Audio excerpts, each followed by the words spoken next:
कि भैया आपका बेटा कितना पढ़ा लिखा है, कहाँ काम करता है, कितना कमाता है, कितना रोजगार करता है, ये ना पूछा जाएगा। कि ये पूछा जाए कि भैया आपका बेटा कितनी बार कावड़ उठाया है, कितनी बार गंगा स्नान करने गया है, कितना भगवा झंडा उठा रहा है, कितनी राम राम कर रहा है, कितनी बार जो है वो गंगा स्नान करने गया है, कुंभ मेला में नहान करने गया है। ये सब नहीं ना पूछाएगा। क्या पूछाएगा? शिक्षा पूछाएगा, कमाई पूछाएगा, रोजगार पूछाएगा। ये वो सरकार नहीं दे रही है। ये सरकार राम राम कर रही है लेकिन काम नहीं कर रही है।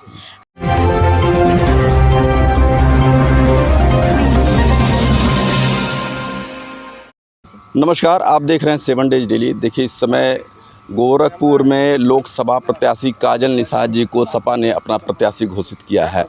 चुनाव की सरगर्मियां काफ़ी बढ़ी हुई हैं। तमाम राजनीतिक पार्टियों में उथल पुथल मचा हुआ है। सबसे पहले प्रत्याशी घोषित करने में सपा ने अपना पहला दर्ज कराया है इस प्रत्याशी के लिए। तो सबसे पहले हम हमारे चैनल 7 डेज डेली में आपका स्वागत है मैडम। 7 डेज डेली का मैं धन्यवाद करती हूँ। सभी दर्शक मित्रों को प्यार भरा प्रणाम, नमस्कार।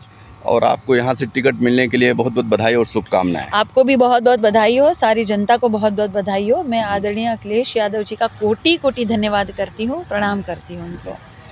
मैडम, यहाँ गोरखपुर जो आपको मालूम है, यहाँ पे मुख्यमंत्री जी का शहर है और यहाँ पर इस कुछ 1-1.5 महीने के अंतराल में हम देखते हैं पूरा माहौल जो है राममय हो गया है।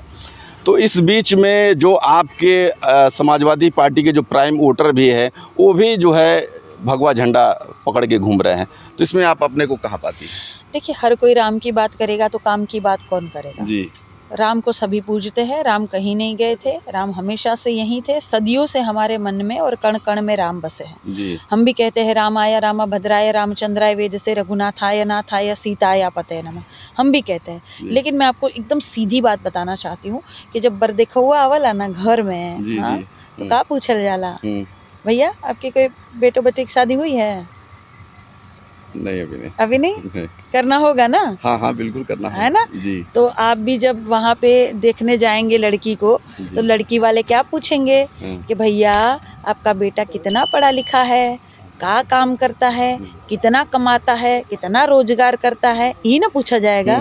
कि ये पूछा जाए कि भैया आपका बेटा कितनी बार कावड़ उठाया है, कितनी बार गंगा स्नान करने गया है, कितना भगवा झंडा उठा रहा है, कितनी राम राम कर रहा है, कितनी बार जो है वो गंगा स्नान करने गया है, कुंभ मेला में नहान करने गया है। ये सब नहीं ना पूछाएगा। क्या पूछाएगा? शिक्षा पूछाएगा, कमाई पूछाएगा, रोजगार पूछाएगा। ये वो सरकार नहीं दे रही है। ये सरकार राम राम कर रही है लेकिन काम नहीं कर रही है। राम का नाम लीजिए, कोई बुराई नहीं है, लेकिन काम भी कीजिए। हमारा कहना ये है। मतलब सरकार काम नहीं कर रही है? कहाँ काम कर रही है? मुझे बताइए, यहाँ किसी को रोजगार मिला है? आप कौन से गाँव के हैं? हम तो देवरिया के मैडम। देवरिया में किसी को मिला है सरकारी नौकरी? अब बहुतों को मिला है, बहुतों को नहीं मिला है। बहुतों को नहीं मिला है। तो 2 करोड़ रोजगार जो मोदी जी कह रहे थे वो मिल गया। तो 10 साल हो गया केंद्र सरकार को ना, भारतीय जनता पार्टी की सरकार को। तो 20 करोड़ मिलना चाहिए ना, है? मिला? मिला? नहीं मिला ना। अब खुद पत्रकार महोदय है, सभी दर्शक मित्र अच्छी तरह से जानते हैं कि ये सरकार आपको रोजगार नहीं देने वाली है, 15 लाख नहीं देने वाली है, नौकरियां नहीं देने वाली है, ये आपको महंगाई देने वाली है। तो इस महंगाई वाली सरकार को यानी पीडीए ही एनडीए को हराएगा। पीडीए का अर्थ है पिछड़ा, दलित, अल्पसंख्यक, जो एकजुट हो रहा है। पीडीए जन पंचायत हमारी जगह जगह चल रही है। पीडीए का अर्थ होता है कि लोकतांत्रिक जनबंधन, जिसमें सारे लोग शामिल है, सारे जाति वर्ग के लोग शामिल है। हमें बड़ा भरपूर सहयोग आशीर्वाद मिल रहा है। और यहाँ से जो मेरे साथ महापौर चुनाव में जो धांधली हुई थी, उसका जवाब लेने का काम जनता करेगी। जी।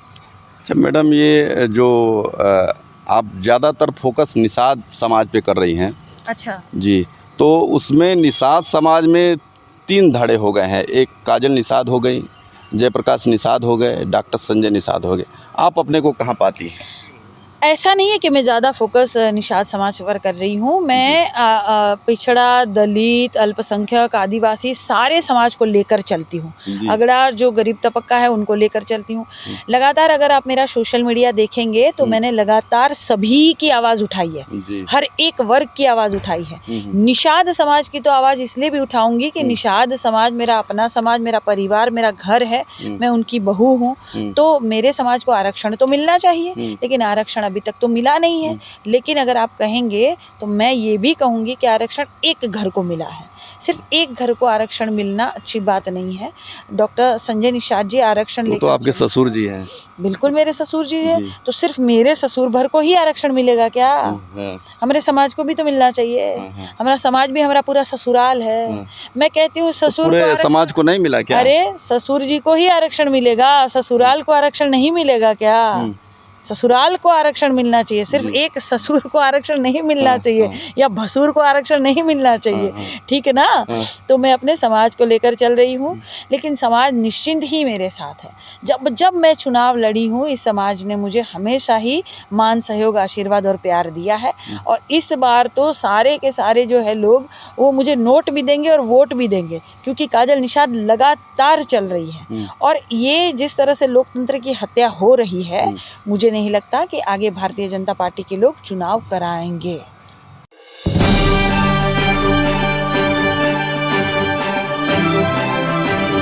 तो इस लोकसभा चुनाव में आप उम्मीद करती हैं कि जो आपके ससुर जी हैं, फिशरमैन ऑफ गॉडफादर अपने को तथाकथित घोषित किए हुए हैं, तो आपको उनका समर्थन मिलेगा क्या?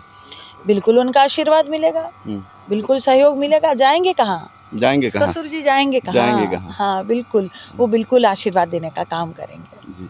अच्छा, यहाँ पे रवि किशन जी जो सांसद हैं, वर्तमान सांसद हैं, इन पर आप काफ़ी आरोप लगाती हैं कि नशे में रहते हैं, क्या है, तो इस पर आप क्या कहना चाहेंगी? रवि किशन जी वही ना जो कहते हैं कि ए बाबू यहाँ जरब तो सीधा स्वर्ग में जइब। जो ऐसी बात करेंगे वो आदमी नशे में ही रहेगा ना। ऐसी बात क्यों जनता से कोई करेगा? गलत टिप्पणी जनता के बीच में करेंगे तो उस आदमी को क्या कहा जाएगा? अगर कहीं नालियाँ बह रही है, मवेशी जानवर घूम रहे हैं, कूड़ा कचरा है, वहाँ वो कहते हैं कि सब चकाचक बा, साफ बा, उनको लौक नहीं रहा है, तो वो नशे में ही है ना। मैं इसीलिए कहती हूँ कि वो नशे में दिखाई नहीं दे रहा है, दिखाई नहीं दे रहे इसलिए वो नशे में। अच्छा, इसलिए आप बोलती हैं? इसलिए वो नशे में है। और दूसरी बात रवि किशन जी, वो तो हमको लगता है कि सांसद से कहीं दुम दबा के भाग न जाए।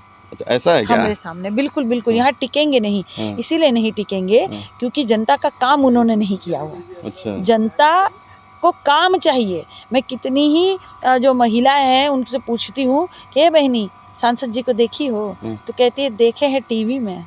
टीवी में? हाँ, बहुत अच्छा नाचते हैं। वो नाचते हैं लड़कियों के साथ एकदम चिपक चिपक के, ठीक है ना। तो वहाँ देखी है महिलाएं, लेकिन क्षेत्र में नहीं देखी है। क्षेत्र में हाँ, इसलिए सांसद जी दुम दबा के भाग जाएंगे, देखिएगा।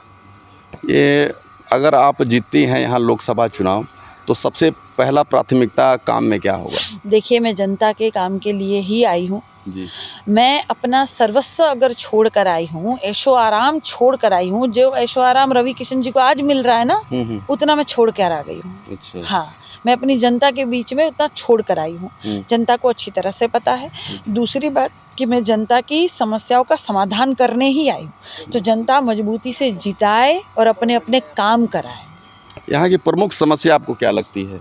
मवेशी जानवर, क्योंकि मवेशी जानवर सांड इतने जो बाबा जी की प्रमुख समस्या यहाँ की। ये प्रमुख समस्या इसीलिए है क्योंकि किसान जो है वो हमारा अन्नदाता है जी, देश की धड़कन है। किसान का अन्न बच नहीं रहा है, ठीक ना। मवेशी जानवर उनको खराब करने का काम कर रहे हैं जी। मैं अभी परसों ही कैंपेरगंज से लौटी थी। झुंड के झुंड जानवर जो है वो खेतों में हले हुए थे, बर्बाद कर रहे थे फसल को। मैंने ये वीडियो भी अपनी सोशल मीडिया पर, अपने काजल निषाद वाले पेज पर डाला हुआ है, फेसबुक पर। उनको जाकर आप देखिए। मैं ज़मीनी हकीकत दिखाने का काम करती हूँ। किसान मजबूर है अपनी फसल को बचाने के लिए। इतनी कड़ाके की ठंड में किसानों की आय दुगनी नहीं हो रही है। जो पहले कट्टा मिलता था 50 किलो का, जो कट्टा मिलता था उसके दाम भी पहले कम थे। अब 45 किलो का कट्टा मिल रहा है खाद का, जो सरकार दे रही है, और उसका भी दाम तिगुना ज़्यादा है। काहे भाई? एक तो 5 किलो कम भी हो गया और दाम भी ज़्यादा हो गया। तो किसानों की समस्या बहुत बड़ी समस्या है। महिला उत्पीड़न के मामले यहाँ बहुत सामने आ रहे हैं। लगातार मैं न्यूज़पेपर में देख रही हूँ कि महिला को यहाँ छेड़खानी की, यहाँ रेप किया, यहाँ धारदार हथियार से मार दिया, यहाँ तेजाब फेंका गया है, यहाँ उसको छेड़खानी कर रही है। यही तारामंडल में, यही तारामंडल में अगर आप देखेंगे तो ये नौकायान पर एक लड़का भालू वालू बनकर लड़कियों को छेड़ रहा था। अच्छा, ठीक है, तो ये योगी जी के गढ़ में हो रहा है और ये न्यूज़पेपरों में निकला हुआ है। हाँ, ये वायरल हुआ था ना कि वो छेड़ रहा था। क्यों भाई? उसके दिल में डर नहीं है। काहे नहीं डर है पता है? क्योंकि बाबा जी मुख्यमंत्री है। मुख्यमंत्री जी अगर जब से यहाँ आए हैं ना, किसी का डर नहीं है, कोई अपराधी डर नहीं रहा है, कोई महिला को छेड़खानी करने वाला लड़का डर नहीं रहा है। इसीलिए तो हो रहा है ना ये मामले। क्यों होंगे ये मामले? अभी देखिए कैंपेरगंज में मोहनाक गांव में 19 महीने का बच्चा पटका गया। क्यों पटका गया? क्योंकि डर नहीं है लोगों के दिल में। कोई अपराधी यहाँ डर नहीं रहा है, किसी के यहाँ मिट्टी में नहीं मिलाया जा रहा है, किसी के यहाँ बुलडोजर नहीं चल रहा है। तो बुलडोजर आखिर चल कहाँ रहा है? हाँ, चल रहा है, गरीबों के घर में चल रहा है। ये देखिए व्यापारियों की दुकानें तोड़ी जा रही है चौड़ीकरण के नाम पर, और घर के घर गिराई जा रहे हैं। किसी को कोई मुआवजा नहीं मिल रहा है। जनता परेशान है, हर तबका परेशान है, अधिकारी हो या अधिवक्ता हो, कर्मचारी हो, यहाँ पे किसान हो, महिला हो, जवान हो, मजदूर हो, मजलूम हो, हर कोई तो यहाँ परेशान है। ये सारे मिलकर भारतीय जनता पार्टी को हराने का काम करेंगे। जुड़ेगा इंडिया और जीतेगा इंडिया। धन्यवाद भैया, नमस्कार।